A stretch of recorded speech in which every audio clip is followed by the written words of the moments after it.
여러분 오셨습니까? 오늘은 11월 6일입니다. 금요일입니다. 구독 버튼과 엄지를 눌러주시면 고맙겠습니다. 윤석열 검찰총장 그 부인 의혹 사건 2건이 있는데 그것을 검찰은 반부패 수사 2부에 배당했습니다. 이 검찰이 지금 꼭 마치 이원화되어 있는 듯한 느낌을 줍니다. 중앙지검, 서울중앙지검 하면은 국민들이 눈을 번쩍 뜹니다. 중앙지검이야, 검찰이야. 근데 일반적으로 언론은 다 검찰로 표현하죠. 네. 막강 검찰은 서울중앙지검이다라고 소문나 있죠. 검찰총장은 허수아비다. 이런 소문도 나 있고요. 근데 검찰총장이 허수아비는 아닌데 왜 검사들이 전부 다 마음으로 검찰총장을 갖다가 안타까워하고 이렇게 받들고 있으니까 말이죠. 그런데 왜 이런 얘기들이 오래전부터 나왔지 않습니까? 그런데 추미애 법무장관이 수사 지휘권을 발동한 윤석열 검찰총장의 부인 김건희 씨 고발 사건 2건이 모두 서울중앙지검 반부패 수사 2부에 배당됐습니다. 반부패 수사 2부는 지난해 조국 전 법무장관 일가의 의혹 사건을 수사했던 곳입니다. 그래서 검찰 내부에서는 추 장관 지시로 전국에서 4곳밖에 없는 반부패 수사부 중에 한 곳이 윤 총장 가족을 상대로 사실상 전면 수사에 나설 것이라는 지금 분석이 나오고 있습니다. 검찰 내부에서. 참 기가 막힌 얘기입니다. 서울중앙지검이 그 부인인 김 씨가 대주주인 전시기획사 코바나 컨텐츠 협찬 의혹과 도이치모터스 주식 관련 사건을 전날 반부패 수사 2부에 배당하면서 주인검사로 반부패 수사 2부 정용환 부장검사를 지정했다고 밝혔다는 겁니다.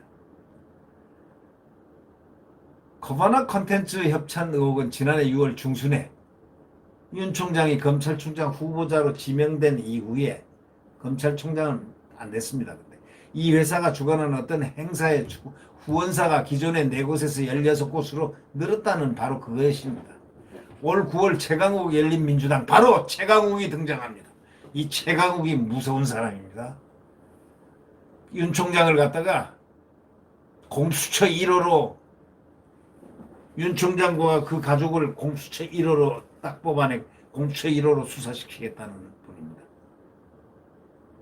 윤 총장 부부를 포괄적 뇌물수수 혐의 등으로 검찰에 고발을 했습니다. 이분이 한 겁니다. 김 씨가 도이치모터스 주식을 헐값에 샀다가 높은 가격에 팔았다는 그 의혹입니다. 그거는 형사 6부가 수사하고 있는데 이 중에 한국거래소가 석연치 않은 거래 흐름을 발견해서 3일 검찰에 통보한 부분만 분리해서 반부패 수사 2부가 맡게 됐다 이렇게 얘기합니다. 또 김 씨가 도이치모터스의 할부금융 관련사인 도이치파이낸스 주식을 액면가로 매입한 경위도 반부패 수사 2부가 수사하도록 했다는 겁니다. 당초 사건 배당을 놓고 검찰 내부에서 이견이 많았지만 이성윤 서울중앙지검장이 반부패 수사부 배당을 최종 결정을 한 것으로 알려져 있습니다. 이성윤 지검장이 콕 찍었다는 겁니다. 배당을 최종 결정했으니까. 검찰 안팎에서는 배당이 늦어진 배경으로 명확한 증거가 없이 수사에 착수해야 하나 하면서 고민이 상당히 깊었을 것이다. 이렇게 법조계에서는 판단하고 있습니다. 검찰 내부에서도 그렇게 생각합니다. 아니 명확한 증거도 없이 어떻게 수사에 착수해야 하냐. 고민이 굉장히 깊었을 거다. 얼기했을 거 아닙니까? 그런 관측이 나온다고 합니다. 정부장 검사를 포함해서 총 7명의 검사로 구성된 반부패 수사 2부는 옵티머스 자산운용 사건을 지원 중인 검사들을 제외하고 나머지 검사들로 수사팀을 구성해서 배당된 사건을 수사할 예정이라고 합니다. 이 반부패 수사부 배당이란 건요, 초강수 중에 강수입니다. 아니 그 부인되는 김건희 씨는 무슨 죄가 있고 그 장모는 무슨 죄가 있길래 이렇게 정치범식 대우를 받고 그런 수사를 받아야 되는 겁니까? 참으로 참 이해 안 될 얘기입니다. 어? 이게 말이나 되는 얘기입니까 이게? 검찰이 지금 직접 수사 역량 축소로 현재 전국의 반부패 수사부가 서울 2곳, 대구, 광주 총 4곳인데 중앙지검 반부패 수사 일부는 최신원 SK네트워크 회장 횡령 및 법인자금 유용 의혹을 수사하고 지금 있는 곳이고 검찰 내부에서는 그래서 특정 정치 집단이 특정 개인을 상대로 대거 고발한 건을 반부패 수사부에 수사하는 것은 소위 정치적 의도를 의심받을 수밖에 없다 하고 검찰에서 지적하고 검찰 내부에서 그렇게 지적한다고 이 사설자는 그렇게 얘기를 합니다. 이 동아일보 사설입니다.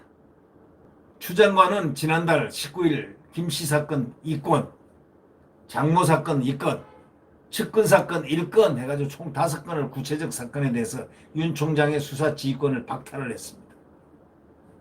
마음대로 하는 거예요. 그러니까 검찰 지휘관은 누구냐? 검찰총장은 추미애입니다. 그런 셈이죠. 그러니까 마음대로 수사 지휘권 발동, 수사 지휘권 발동, 이름만 되면 되죠.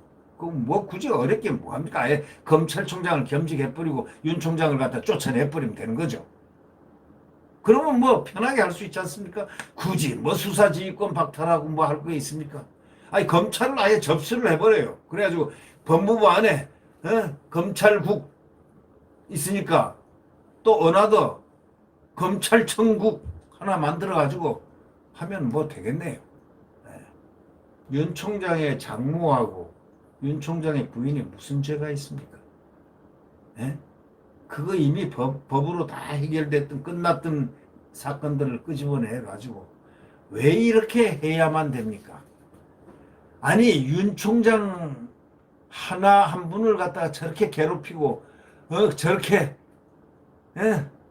혼을 내는 조롱하고 모멸을 주고 그걸로 부족해서 이제 부인하고 장모까지 인권의 문제가 아닙니까? 인권의 문제가 아닐까요? 이거는 제가 예상을 합니다. 예컨대. 저는 뭐 점쟁이는 아니지만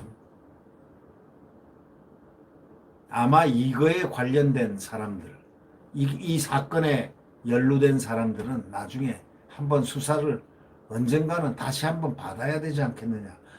공평한 곳에서 틀림없이 한번 더 받자고 얘기가 꼭 나올 듯 싶은 그런 느낌이 납니다. 단 정권이 바뀌면 말이죠. 근데 정권이 안 바뀔 테니까 걱정은 안 해도 될 것 같은데요. 그러나 정권이 바뀌고 안 바뀌고는 그는 운명적인 겁니다. 아니 문재인 대통령이 뭐 대통령 될 줄 알았습니까? 저는 그런 생각을 단 한 번도 해본 적이 없습니다. 그런데 대통령 되잖아요. 누가 대통령 된다고 생각을 해가지고 되는 사람이 누가 있습니까? 다 예상외로 되는 법입니다. 지금 존 바이든 그분이 뭐 대선 주자 될 줄 누가 알았으면 어떻게 대통령이 지금 돼가는 그런 모습이라고 누가 믿었겠습니까? 아무도 예상치 못했는데 어느 날 갑자기 존 바이든이 후보로 나온다 하더니 지금 보십시오. 돼가는 거. 지금 아무리 친문의 권력이 세다 하더라도 그 권력은요. 제가 딱 확인합니다. 6개월만 딱 지나 보십시오. 뭐 공수처 아니라 뭐 모든 거 다 만들어 놓고 막 쪼여 보십시오. 국민들이 어떻게 하나. 그리고 마지막 판에 임기 마지막 판에 더 국민들은 더 날카로워지고 있고 또 권력 자측은 더 권력을 강하게 밀어붙이려 하고 있고 그 두 첨예한 빛이 서로 충돌할 수 있다는 것. 그 같이 충돌한다는 것. 그거 하나의 진리고 법입니다. 네. 아니 윤 총장 그 부인하고 장모가 무슨 죄가 있길래 그 어마어마한 반부패 수사 이부에다가 배당을 어저께 했답니까? 그게 대단하네요. 대단하다고요. 그래서 검찰 내부에서는 건도 안 되는 걸 한다는 그런 얘기가 나오지 않습니까? 저게 아마 증거가 없어서 상당히 힘들 텐데 왜 저렇게 반부패 수사 2부까지 가져가서 수사를 하는지 모르겠다고 그런 관측이 나온다는 얘기 아닙니까? 법조계에서는요 기가 막혀 합니다. 네, 기가 막혀 한다고 얘기합니다. 이유가 뭘까요? 구독 버튼과 엄지를 눌러주시기 바랍니다. 고맙습니다. 내일 태양은 다시 떠오릅니다. 내일 분명히 태양은 다시 떠오릅니다. 이 태양은 대한민국 태극기 휘날리는 대한민국 애국가가 불려지는 대한민국 자유민주주의 시장경제가 뛰노는 그 강한 숨결 활력 있는 대한민국이 내일 태양은 떠오릅니다. 네, 구독 버튼과 엄지를 눌러주시면 고맙겠습니다. 안녕히 계십시오.